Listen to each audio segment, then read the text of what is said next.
जय श्रीमन नारायण। हर हर महादेव। जय माता दी। प्रिय मित्रों, पुनः एक बार स्वागत है आपका आपके अपने यूट्यूब चैनल वैदिक ज्ञान बाय शिवम गुरुजी में। मैं पंडित शिवम तिवारी। आज मैं उपस्थित हूँ बहुत ही सुंदर विषय को लेकर के, जो कि बहुत ही ज्ञानवर्धक विषय है। यदि आप हमारे चैनल पर नए जुड़े हैं तो कृपया इस चैनल को लाइक करें, शेयर करें, सब्सक्राइब करें। आज मैं आप लोगों को एक ऐसी बात बताने जा रहा हूँ जो कि बहुत ही ज्ञान को बढ़ाने वाला है। और आइए देखते हैं। कहते हैं कि न अंगुष्ठे मर्दये देवम नाधः पुष्पः समर्चयेत कुशाग्रैर्न क्षिपेतोयम वज्रपात शभम भवेत। कुछ लोग हैं जो कि भगवान को हाथ में लेकर के, शालिग्राम भगवान हो गए या और इत्यादि जो देवता हो गए, उनको हाथ में लेकर के अंगूठे के द्वारा रगड़ रगड़ के ऐसे ऐसे जो है कि स्नान करवाते हैं। तो इसमें लिखते हैं कि न अंगुष्ठैर मर्दये देवम, माने देवता को अंगूठे से नहीं रगड़ें और अधोमुख पुष्प नहीं चढ़ावें। कहते हैं कुशाग्रैर्न क्षिपेतोयम वज्रपात शभम भवेत, तथा कुशा के अग्रभाग से, देखिए क्या होता है कि जो कुशा का अग्रभाग है उससे जो है कि कभी भी देवताओं के ऊपर ऐसे जल न छिड़कें। बहुत लोग हैं कि ऐसे जो है कि जल में डुबो करके कुशा को और ऐसे छिड़क देते हैं। सभी लोगों के ऊपर छिड़क सकते हैं, लेकिन देवताओं के ऊपर जल कभी न छिड़कें। ऐसा करना वज्रपात तुल्य है। यह तो पहला जानकारी रहा। दूसरा देखते हैं। कहते हैं त्रिदेवेभ्य प्रक्षालयेत शक्त पितृभ्य, जो देवता होते हैं देवताओं को 3 बार और पितरों को 1 बार प्रक्षालित कर अक्षत चढ़ावें। तीसरा है, कहते हैं पूजा में त्याज्य वस्तु, पूजा में त्याज्य वस्तु न अक्षतैर अर्चयेद विष्णु न तुलस्याम गणाधिपम न दुर्वया यजेद दुर्गाम विल्वपत्रैश्च भास्करम दिवाकरम वृंतहीनैर विल्वपत्र समर्चयेत। कहते हैं कि न अक्षतैर अर्चयेद विष्णु, विष्णु भगवान को चावल, गणेश जी को तुलसी, दुर्गा देवी को दुर्वा और सूर्य नारायण जी को बिल्वपत्र नहीं चढ़ावें। किंतु डंडी जो होता है, डंडी को, बिल्वपत्र का जो डंडी होता है नीचे का, उसको तोड़ करके सूर्य नारायण को चढ़ाया जा सकता है, चढ़ा सकते हैं। अधो वस्त्र धृतम चैव जलेन्तः क्षालितम चयत देवतास्तन्न गृह्णन्ति पुष्पम निर्माल्यताम गतम। कुछ लोग हैं जो जाते हैं तो अपने पुष्प जो होता है, पुष्प का पेड़, कोई किसी भी प्रकार का पुष्प हो गया, वहां जाने के बाद पुष्प को तोड़ करके कुछ लोग अपने धोती में रख लेते हैं, तो कुछ लोग अपने जेब में रख लेते हैं। तो ऐसा नहीं करना चाहिए, क्योंकि कहते हैं कि धोती में रखा हुआ और जल में डुबोया हुआ पुष्प, जो पुष्प लेकर आते हैं जो जल में डुबो देते हैं, तो जल में भी डुबोना नहीं चाहिए। धोती में रखा हुआ और जल में डुबोया हुआ पुष्प निर्माल्य हो जाता है, इसलिए देवतागण इसे ग्रहण नहीं करते। इसलिए धोती में कभी भी पुष्प नहीं रखना चाहिए और पुष्प को जल में भी नहीं डुबोना चाहिए। कहते हैं कि शिवे विवर्जयेत कुंदम उन्मत्तम च तथा हरौ देवी नाम अर्क मंदारौ सूर्यस्य नगरम तथा। शिव जी के लिए कुंद, विष्णु भगवान को धतूरा, देवत्याजी पुष्प में शिव जी के लिए कुंद, विष्णु भगवान को धतूरा, देवी माता को आक, आक मतलब मदार, तथा मदार और सूर्य नारायण को तगर का पुष्प नहीं चढ़ावें।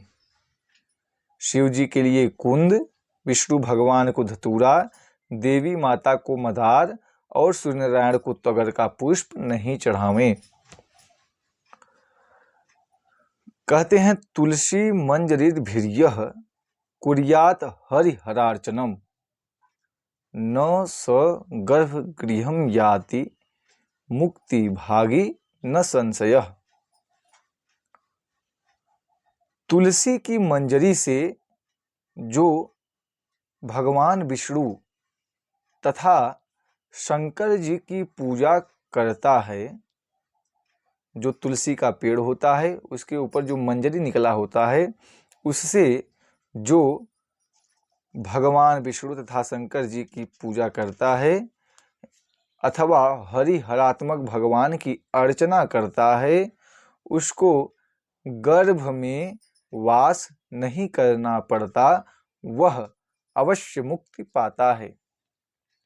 यदि आपके यहाँ तुलसी का पेड़ है, पुष्प है, तो वहाँ उस पेड़ में जो मंजरी निकली हुई है उससे भगवान शालिग्राम को, भगवान विष्णु को, शिव जी को अवश्य चढ़ाएं, जिससे कि मानव का कल्याण हो सके, मुक्ति का मार्ग प्रशस्त हो सके। कहते हैं पत्रम वा यदि वा पुष्पम फलम निष्टम अधोमुखम यथोत्पन्नम तथा देयम विल्वपत्रम अधोमुखम। पत्र, पुष्प, फल का मुख, पत्र, पुष्प, फल का मुख नीचे करके कभी नहीं चढ़ावें। जो उसका मुख है, जो फूल होता है, जो ऊपर की तरफ ऐसे जैसे वह निकला हो वैसे ही चढ़ावें, नीचे करके कभी न चढ़ावें। वे जैसे उत्पन्न होते हैं उनको वैसे ही चढ़ाना चाहिए, किंतु बिल्व पत्र उल्टा करके चढ़ावें। जो पुष्प जैसे उत्पन्न होता है उसको वैसे ही चढ़ावें, लेकिन जो बिल्व का पत्र है उसको उल्टा करके चढ़ावें। कहते हैं कि पर्णमूले भवेद व्याधि पर्णाग्रे पाप संभवः जीर्णपत्रे हरत्यायुः शिरा बुद्धि विनाशिनी। पान की डंडी से व्याधि और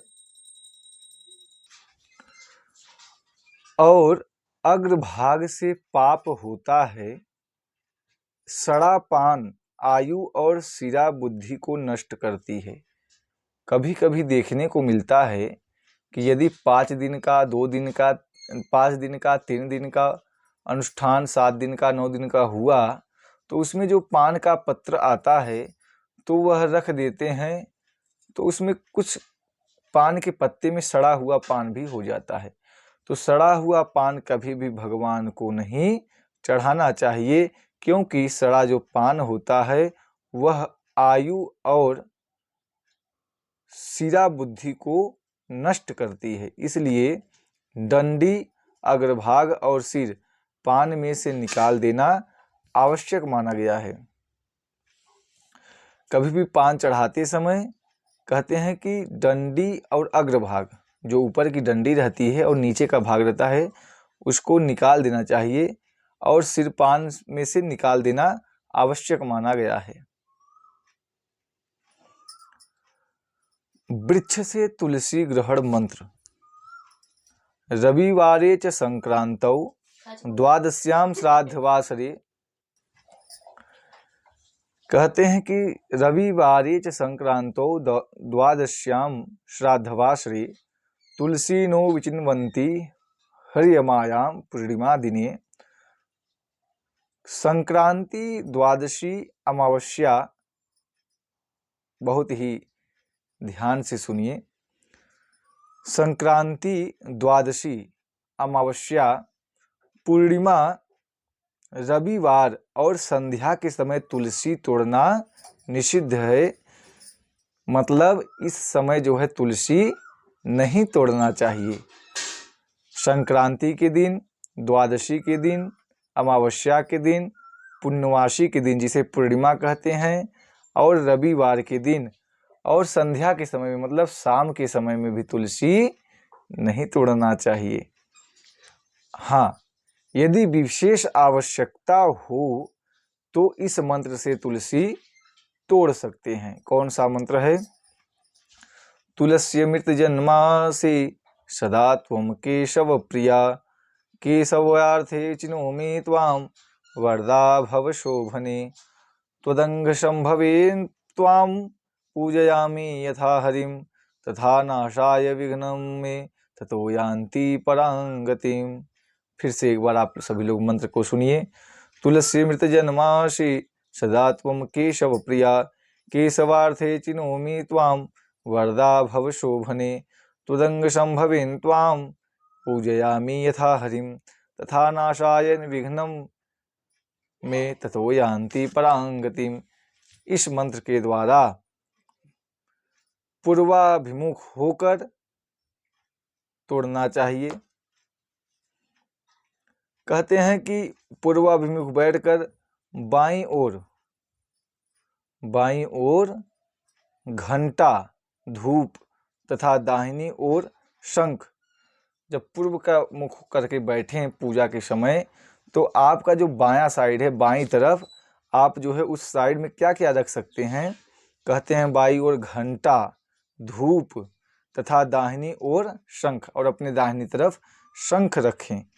जलपात्र तथा पूजन की सामग्री रखकर आचमन प्राणायाम करना चाहिए, तत्पश्चात पूजन करना चाहिए। अब पूजन करने के समय सबसे पहले यह जानिए कि जो दीप होता है, दीप कौन सा दीपक किस साइड रखें। देखिए, घृत का दीपक, जो घी का दीपक है, वह अपनी बाईं तरफ, घी का दीपक अपनी बाईं तरफ तथा तेल का दाहिनी तरफ। अब देखिए, जो उसकी बत्ती है, जो उसकी घृत की अथवा तेल की जो बत्ती होती है, वह किस दिशा में रहना चाहिए? पूर्व या उत्तर दिशा की ओर बत्ती करके चावल आदि पर, जो आप दीपक जलाते हैं उसके नीचे चावल जरूर रखें। चावल पर रख प्रज्वलित कर हाथ धोकर प्रार्थना करें, प्रणाम करें। भो दीपदेव रूपस्त्वं कर्म साक्षी विघ्नकृत, यावत् कर्म समाप्तिः स्यात् तावत् त्वं सुस्थिरो भव। दीपज्योतिर्परब्रह्म दीपज्योतिर्जनार्दन, दीपो हरतु मे पापं पूजा दीप नमोस्तुते। शुभं करोतु कल्याणं आरोग्यं धन संपदां, शत्रुबुद्धिर्विनाशाय दीप ज्योतिर्नमोस्तुते। इस मंत्र से आप लोग प्रार्थना करें, अथवा यदि आप लोगों को यह मंत्र ना आता हो, नहीं बोल पाते हो, तो केवल प्रणाम करने की, दीप देवता मैं आपको प्रणाम करता हूं, आप मेरी प्रार्थना को स्वीकार करें, हमारी पूजा को स्वीकार करें। अब कहते हैं कि देव घंटा पूजन। दीप पूजन के बाद घंट का पूजन करें, उसके बाद शंख का पूजन करें। शंख में जल भरकर शंख मुद्रा दिखाकर उनकी पूजा करनी चाहिए। आइए घंटा का मंत्र भी हम लोग जान जाते हैं। कहते हैं कि आगमार्थं तु देवानां गमनार्थं तु रक्षसां, घंटानादं प्रकुर्वीत पश्चात घंटां प्रपूजयेत्। शंख का मंत्र क्या है? त्वं पुरा सागरोत्पन्नो विष्णुना विधृतः करे, निर्मितः सर्वदेवैश्च पांचजन्य नमोस्तुते। प्रिय मित्रों, आज हमने आप लोगों को जो भी हमारे पास ज्ञान था उसके माध्यम से हमने आप लोगों को जो भी बताया, यदि आप लोगों को यह वीडियो अच्छा लगा हो तो आप लोग इसे लाइक करें, शेयर करें, सब्सक्राइब करें, और जो भी आप लोगों के मन में विचार आता हो पूजा से संबंधित और इत्यादि शास्त्रों से संबंधित, तो आप लोग अपने विचार को कमेंट बॉक्स में जरूर लिखें। और इसी के साथ जय श्री राम, हर हर महादेव। जय माता दी। सभी लोग स्वस्थ रहें, आनंद में रहें।